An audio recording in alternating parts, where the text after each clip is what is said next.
for other diseases. So Dr. Ches. Good morning. Nice to see everybody. We're excited to announce this trial today. We've been working on this for probably a little over a year, putting all the details together of how to perform this in a scientifically rigorous way, where we can give people a trial of their autologous or their own cord blood, which contains stem cells which can theoretically help reverse perhaps dysfunctional cells that may be sending wrong connections or wrong signaling. And we're excited that this will be starting with the announcement today for recruitment. The study has basically been approved as an FDA clinical trial, as well as our own institutional review board, and we feel it'll offer a safe and effective answer to the question whether the cord blood is an effective intervention as a way to introduce stem cell therapy for autism. Currently, people don't have a rigorous controlled trial with a placebo control to compare the efficacy, and it'll be helpful to answer that question. So be glad to answer questions or give more detail as requested. The age range that you selected for this study, how did you come about those specific ages? Right. So one question is whether the age range was picked for a certain reason. One of the things we're looking for as a primary outcome is a core symptom of autism, and one of the major problems with autism is communication and language. And so I felt that we wanted to try and use language as a measurement that could be reproducibly confirmed by testing that's valid and standardized, and that'll be our primary outcome. And because language is pretty much in a window where development after a certain age is unlikely to happen, we picked people between the age of 2 and 7 because that's the most likely way to see language that's still more nervous system malleable. And we know from developmental models of human development that language occurs mostly between those ages as an evolving process. Most children with autism who do have language function at a 2 or lower initial level at the preschool age, and we're hoping we can then show a change that's measurable. So we picked that population for a nervous system that's still malleable for language and a good outcome measure that could be reproduced. Dr. Ches, if you were to put autism research and progress in helping patients sort of on a timeline, how would you characterize this day in terms of its significance and importance?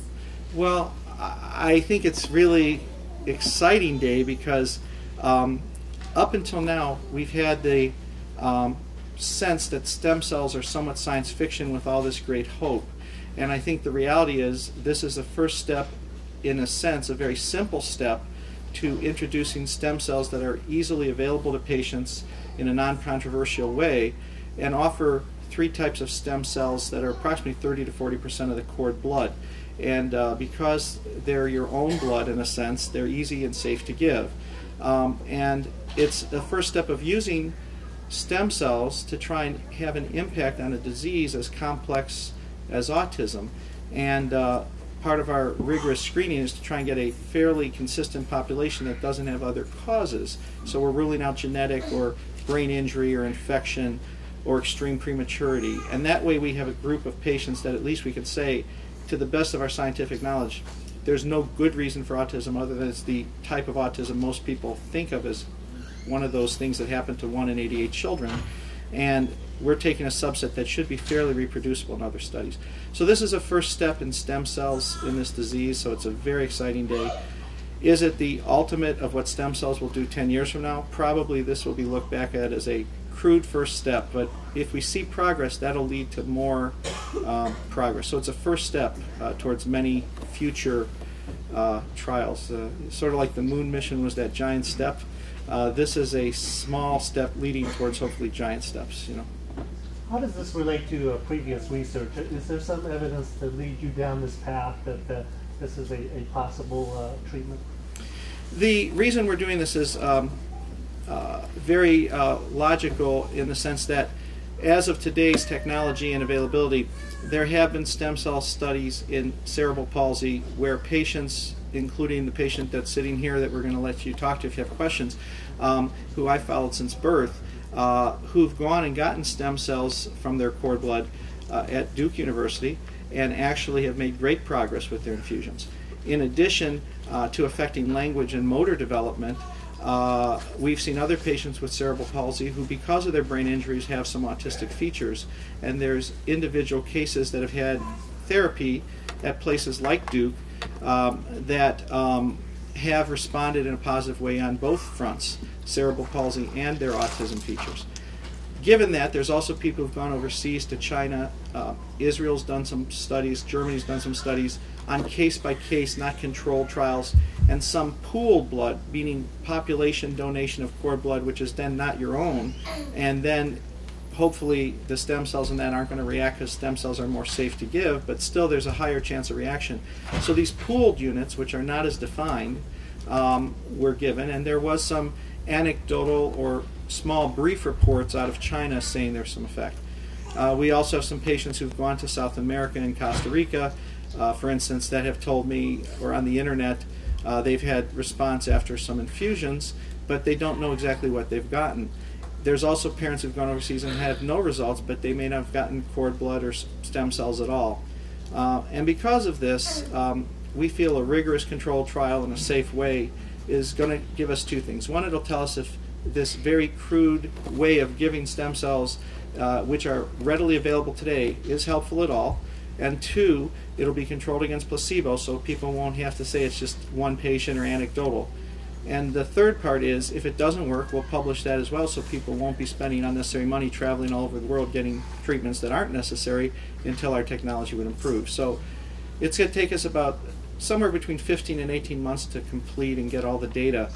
But either way, it's important work. And we're hopeful that we'll see a positive change because there's a lot of ways stem cells work, and even though we don't know the exact answer, there's multiple mechanisms that we might be able to access with this technology and this product. You know.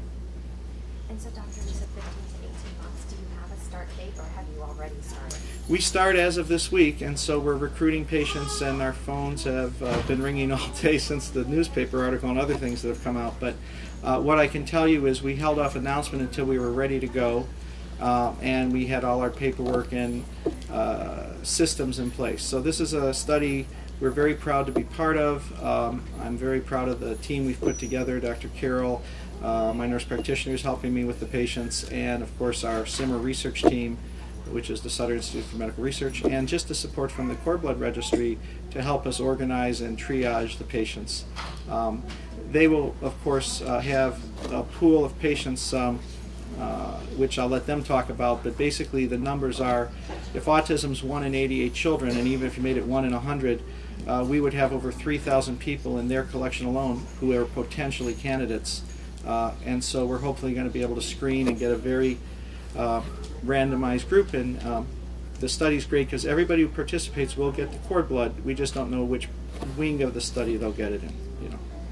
When it comes to autism, it's an issue that divides a lot of parents. There's currently legislation in California pending about parents for getting, they opt out, getting a requirement from the physician. You are hopeful that this research will maybe answer some questions or concerns about parents concerned about getting vaccines and things as it relates to autism. I think autism's had a lot of bad press because, like a lot of things that have happened in human history from a health care point of view or epidemic point of view, if you want to use the term, autism's gone from 1 in 10,000 30 years ago to 1 in 88 and 1 in 52 boys. Those numbers will scare anybody, and whenever there's been a human plague, if you don't have the scientific explanation, if you look at the Middle Ages on up, how they would blame people, burn them as witches, whatever. The shots are a sense of are new witches that are being burned for the autism epidemic, and I think all the scientific evidence will tell you it's a lot more complex than that. So sadly it has caused vaccination problems in the country. Sadly it has caused fear of medicine as a science that can help, and it makes people seek out alternative care, which often is perhaps expensive and more harmful in the worst scenario than if they had just gone with someone who was scientifically researching and working in autism like I've been. So it's been a real problem, and it wastes dollars sometimes in research projects that haven't led to a good outcome because of offshoot rumors of something that works. And I think that's why this study is important, is that we're going to go down the mainstream of science and answer the question. And this is a potential easily accessible resource. And again, as we get more sophisticated, we can do better with these trials if this does show some hope, which we're all going to be objective about, because I won't know who gets what till we analyze. So it's exciting times, and I think that it'll hopefully make parents trust medicine more, that we are trying to help, you know. Dr. Ches, you talked a little bit about Ryder and how stem cell therapy has helped him. When you saw those results, what was your reaction? Were you surprised, or was it actually what you expected to see? Well, I think anytime you have initially science that's based on a doctor who means well in a good university trying to do new things to an individual patient without controls, you always have to have that medical skepticism. On the other hand, I was lucky enough to know Ryder, in this case, since he was born, and saw his progress from day one.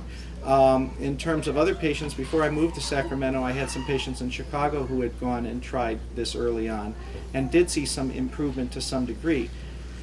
Like autism, cerebral palsy or brain injuries of that nature are a diffuse population. It's not one cause. And we know autism is a mixed diagnostic group. And so we'll have some people who may respond and may not based on the mechanism of their autism. And so I was hopeful in his case, since we didn't have a good explanation of what went wrong, that maybe it was a reversible process. So I was optimistic and very pleased with the parental reports and the time frame at which the turnaround was compared to the intense therapy going on and on and on. And one criticism always is, well, they're getting therapy at the same time, how do you know? But if someone's getting therapy constantly and nothing changes at a rapid rate, and they get something and rapidly something changes, it gives you a fairly good feeling that this is optimistic to try this type of therapy. And I'll let them speak to that themselves if there's no more questions for me, you know. Let's go into that. Okay, so let's see, you want to come up, and Ryder's here, and we just had a little visit, and he's doing great. So. Not yet. Ryder's eating right now.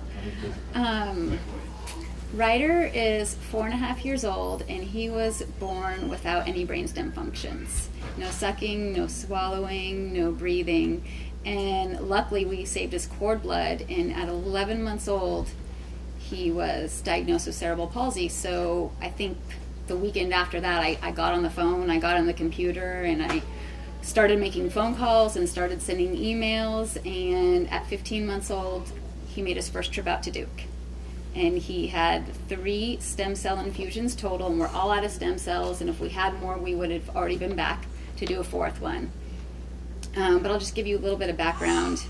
Before his first infusion, all he did was lay on his back. He could kind of scoot around on his back, but he could sit up with help if there were cushions around him, and he could do it for about 20 seconds. He could not eat. He was fully on a feeding tube. There was no language. And at 15 months we went to Duke, came back. Between 6 and 9 months we started seeing some huge improvements. He was crawling, he was standing. 9 months after the first one he was walking. And then we went back again in March, and his language got even better. He started making sounds, he started talking, and then after this last infusion, he's eating. So over right now, he's eating a peanut butter and jelly sandwich, where before we didn't know if that would ever be possible. And he's feeding himself. He has his own fork. And these are like huge milestones that people don't think about, but actually being able to hold a fork and eat a sandwich is, in our world, is an unanticipated milestone, and it's amazing for where he started. And we believe it has to do with the cord blood, in addition to all the therapy that he's had since birth. Alyssa, what made you know to save that? I think you said you saved the cord blood. Mm-hmm. What made you know to do that? We had a friend tell us about it, and our first reaction was, why would we not do it? Of course we're going to do it. Why would we not save his cord blood? We're going to hope that we never need it. We're just going to use it as extra insurance. But You know, who knows with the way things are happening in the world and the way medicine is, you know, let's just do it and hope we never need it. That was the whole idea behind it. How would you feel if moving forward 15 or 18 months from now, Dr. Ches does see similar results for autism patients that you've seen for your son? I would, how can I put it into words? I think it's going to be wonderful. I think it will be wonderful for all of these families, for all of these kids, that there's something else out there that they can do to help treat and help cure.